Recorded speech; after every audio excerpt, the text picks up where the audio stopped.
Okay, I'm going to record this so we can share this with others that may be experiencing the same thing. Okay, so Cindy, Yes. how do you feel physically, emotionally, and mentally when you think about your healing process?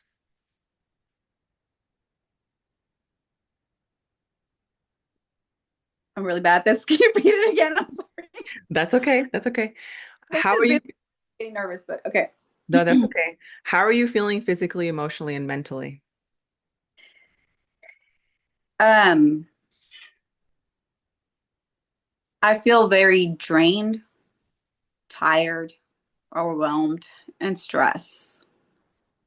Um, feel like I have a lot of responsibility on me right now. So sometimes I just feel like that I can't catch a break. Who's at home right now with you guys? With you? My two children. And how long has it been with you and your children solo? Solo. At first it was really hard. Um, because I needed to be strong for them. Uh, I feel like right now they're starting to kind of accept the new reality of how, they no longer live with both parents. Um, but I can still see that they miss him. And sometimes where I don't give in and I try to be the strict parent, they lash at me. They'll say, I hate you, or I wish I was with daddy. And it just makes me feel hurt because I feel like maybe I'm not doing a good job,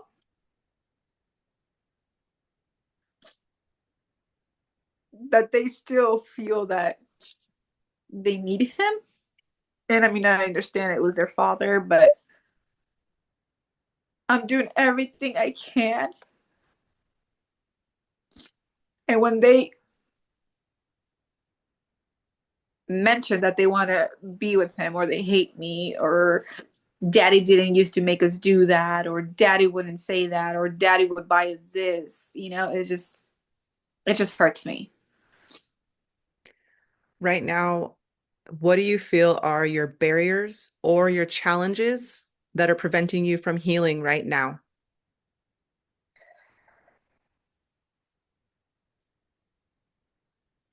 I feel that he's just way still too present in my life. Like, I feel that I still need to obey and go by his rules when, like, whenever he comes and picks up the kids, I get nervous just to see him, like, because I know I'm going to see him in person, and just knowing that I'm going to be in front of him makes me nervous. What does it feel like? Like, do you feel heat or in certain areas of your body? My heart, like, it hurts. Like, it feels like there's something stuck. Like when your throat, like when you have a knot, I feel it in my heart.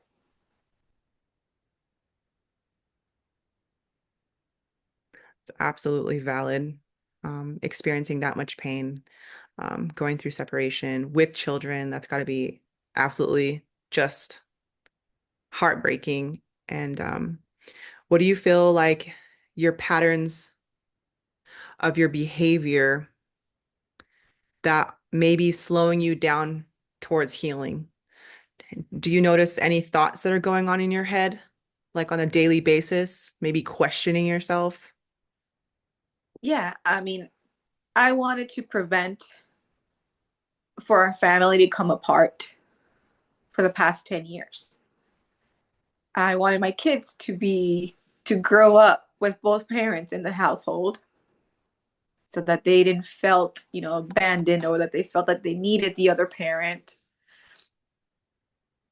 So for so long, I I just gave in uh, to everything. I mean, I can't say it was always bad. We had good memories, but I felt that I needed to sacrifice myself to keep my family together.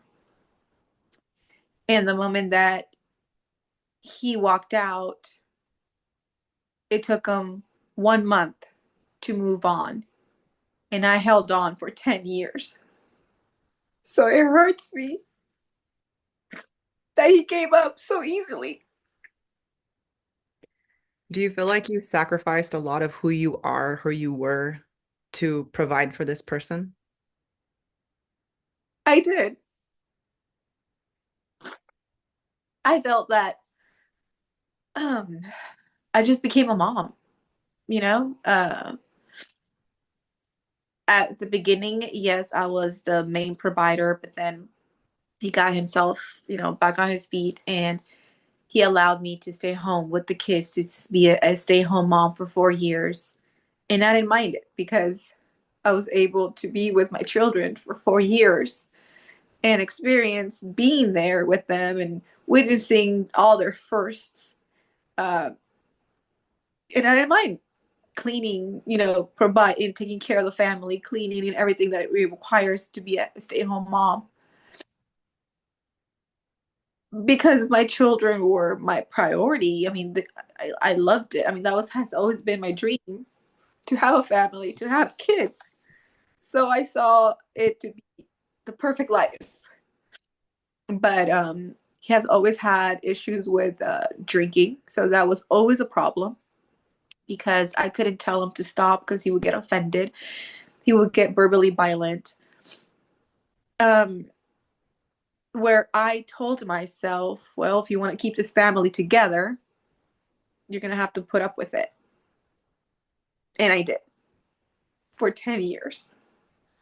So not only did you sacrifice some of your freedoms that you had before him and before you had your family, but you also sacrificed part of your heart because you knew this person had these blocks and what made you stay? Like what made you want to make him feel better? Because I thought I could. I know it's. I know they say you can never make a person change, but I honestly thought I could help him. I thought that he would change because, like I said, like he had his moments where he was like, "I am sorry. I know I'm gonna stop my drinking," and he would. He would stop drinking for 5 months, and things would be great, and then he will fall back into it, and so it was just a constant. Like so, I was just wanted to be a supportive wife where like through good and bad, and I always just always hoped that he would change, and I would always go and support his dreams or whatever change he wanted to do because I wanted to be that supportive wife. And I thought, okay, maybe if we do this, then maybe that will help him. Maybe he'll be happier. Maybe he'll change. I relocated states because of that, because he was unhappy where we were currently living. And he said, if we move, I think it'll be the best for us. I can find a job. I'll be happier. I always wanted to live in a small town. I always wanted to have this. I wanted to have that. So I'm like, okay, if he's happy, then maybe he will change and maybe our relationship will change. But What about what made you happy during those times? What was making you feel good? that he would put in the effort, even if it was a short time. He would put in the effort, and I was convinced, like, okay, it's helping. He is changing. He is gonna, he does value our family, so he is gonna try. So it was a repetition. Like it was good, bad, good, bad, and like that's what I said. Like I just held on to it because I felt like, okay, one day, one day it'll stick. During those times, I hear you saying like that what made you feel good during those times is when he was showing effort and when he was showing you that he was able to kind of like change a little bit of the behavior he was showing you, and then he would fall back into it. I'm asking, what were you able to do for yourself at that time? Like, what made you feel good about yourself? Did you feel more confident? Did you feel more vibrant? I did. Yeah. I because if he was happy, I was happy because we were making it together. I mean, I was happy being a stay-at-home mom, to be honest, like, because I loved it. I loved being there for my kids and providing for our family. It gave me satisfaction to cook a good meal for them and for them to enjoy it, for us to spend family time. So my dreams changed, and my dreams were to provide for my family, take care of them, where that was my happiness. Like, I was happy. I wasn't complaining. I would get up, go to the gym, and going to the gym felt good because I was working, on myself, on my health. I was strong. So I thought I had made it. I really like that you use the word adapt, and that um in a sense of like, yeah, you were there for your kids. I think that's so amazing, by the way, for you to be there for at least 4 years. That's the most impressionable time of their lives. You know that, right? So for you to be there with for them during those times of their development was the best thing that you could do. So now that we're here and this is what's going on right now, it's your time to take the reins back because it seems like you were giving him more control. Do you feel that now he's not in the picture, you kind of feel like, like, well, how the heck am I going to take the reins? And like, where's my power? Do you feel like you're still giving him that power? I felt like I was still giving him the power, and that's why it has been so hard to for me to accept my new situation because I was still lingering and waiting on him. Even though I kept on telling myself enough is enough, he's never going to change. He would still try to tell me, I'm going to get my family one way or another. I don't know when, I don't know how. And I believe that. I believe that he was still fighting for us. And I told myself I will not allow him to take over it again. I kept on saying, no, you need to be strong. You need to say no. Every time he says, take me back, I would say no. I would say no. I said, I've been through enough. You have hurt me enough. You have taken enough. In the moment that I stood my ground, he turned around and just left. So I was kind of hoping that he will still be there, convince me with, showing, not just verbally giving me false hopes or giving me or making promises that he couldn't keep. I actually hoped that he would literally say, okay, this time I am going to change. And he was going to show us that, yes, he wanted his family back. And I think that's what is hurting me because he has always just been all promises. And then now that he has literally moved on, it just kills me. So he says, so you think every time you hear an ultimatum in your head, it's time to, so it seems. You don't know that. You don't know the outcome of what he's doing right now. How do you envision your life once you've fully healed? Like, what does that look like to you? How is it that you want to feel?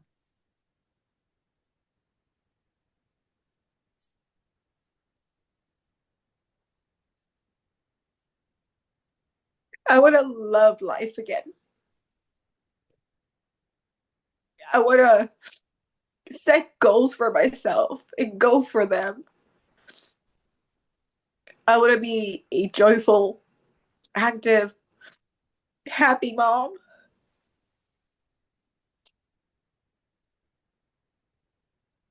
so that my kids don't always see me down. Like I can tell that my kids, whenever I'm down, David always tells me, "You're tired, mom. You look like you're tired today. Did you take a nap?" Because they can tell, like I'm just like trying to survive. I'm in survival mode right now because in my head I'm still, and I feel like it's during the week when they have school and all, we stay busy with homework and things like that, so it's fine. But it's always on the weekends that it hits me because then we're alone. It's just three of us, and then and I can't always go out and do fun stuff with them because I'm a single income now. So it's not like we were able to do a lot of things like we used to before. So I want to have that. I just want to love life again, like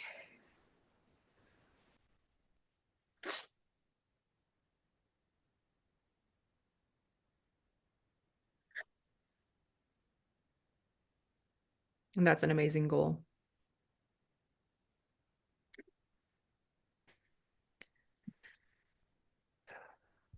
I want to see the positive, of all of this. You know,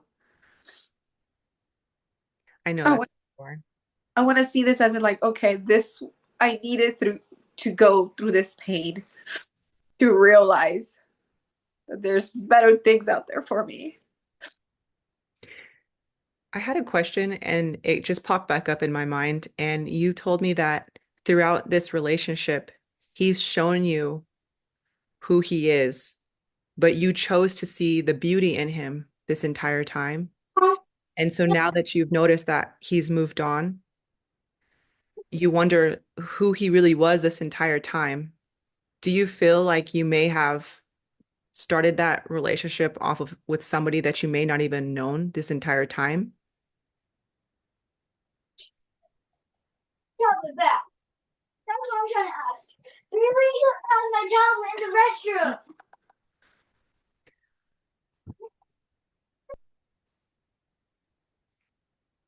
Are we gonna be able to edit that? I think it's beautiful for it to be in there. They rely on you. I mean, Um, but yes, um, I did not know him. We did not know each other. Uh, the way that I put it, I found him when he was at his worst, and me being me, I thought I could take him in to care for him.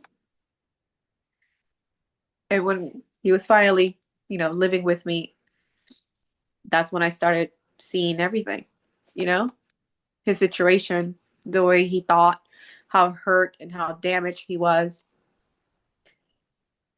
And I thought I could help him. Like I honestly thought I could help him to get better, to feel better about himself,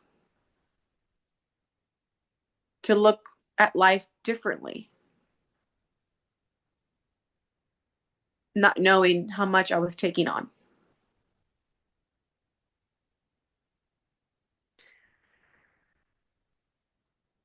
what makes you feel nurtured and cared for?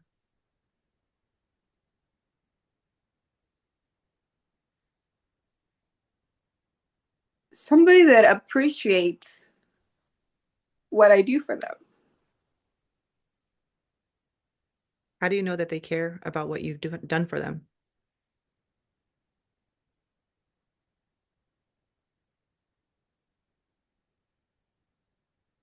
I thought he respected me and valued me because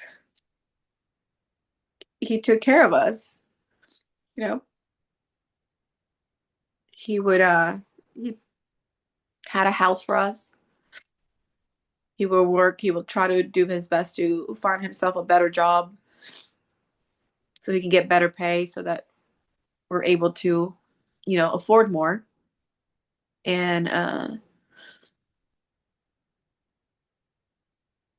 but it wasn't always the case, like his he bought me a car 4 years ago, which is both of in our names.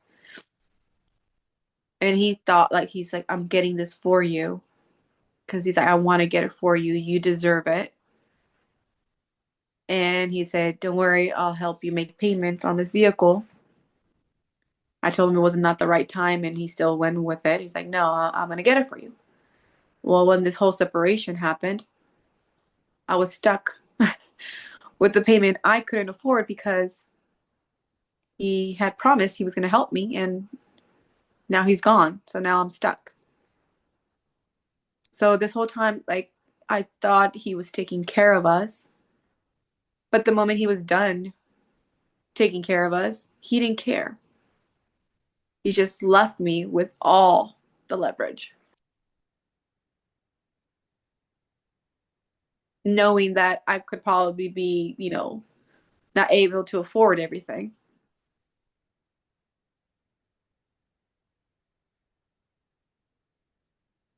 So maybe that's not nurturing anymore. Relying on people to take care of you because one day they can wake up and say, not anymore. And that's okay. That's what you would known what nurturing is. And that's what the most beautiful part of this process is going to be is you're going to understand what really makes you feel valued and treasured and how amazing you are. And you deserve to be celebrated and put in a high regard. So I think that we can end it at that today. And do you have any Epsom salt bath at home? Fantastic. Do you have any rosemary plants around? No. Just a California thing. Okay. I mean, I could go buy some, but No, to do that. Any herbs that you have at home? um, oregano. How did I know you would say oregano? Let me look up the properties of oregano first before you put that in your bathtub. But I'm hoping that after this phone call that you can do me a favor. I'll send you over a link. It's for your root chakra.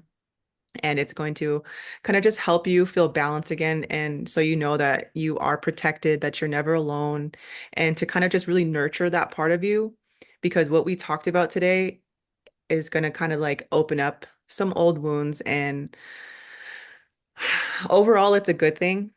Don't think that your tears are a weakness. Like this is actually all purging. You're letting go of that heavy stuff that you've been holding on to for a long time. And I just hope that you know that one day at a time, but you're an amazing mom and you don't deserve this. And the way he's treated you is wrong. And don't get down on yourself for allowing this for so long because you thought you could help change this man. And it's going to get better one day at a time. But just do me a favor, not only take this nice hot bath with this video, but also try and redirect your thoughts whenever you hear in your head that he has a better life now. He has, deserted us, and left me with all this. There's nothing, this isn't happening to you. This is happening for you. Over and over again, redirect your thoughts. He's left me with this. He's living a better life. He's deserted me. He's left me alone and, thrown away the last 10 years of our life. Like every time those thoughts come up, it is for me, not to me, because you have no idea how amazing your life is going to be 6 months from now, 1 year from now. Right now, you're in the trenches. Everything has fallen and collapsed, but you have no idea what it's going to look like just a few weeks from now, a month ago, like a month from now. It's going to get better. But so yeah, so we'll just wrap it up at that. And do you have anything else that you want to share? No. Thank you for sharing, Cindy. Thank you for listening. I definitely want to meet up again soon, but don't worry, I'll message you about what time, but I'm thinking like a few days from now. I think that's a really good it gives you time to kind of like soak in what we talked about, and I really want you to do that homework. Yeah. Okay. Yes. Please do the homework. It's so important. I know it sounds kind of out there to, oh, speaking of which, let me show you. Yeah.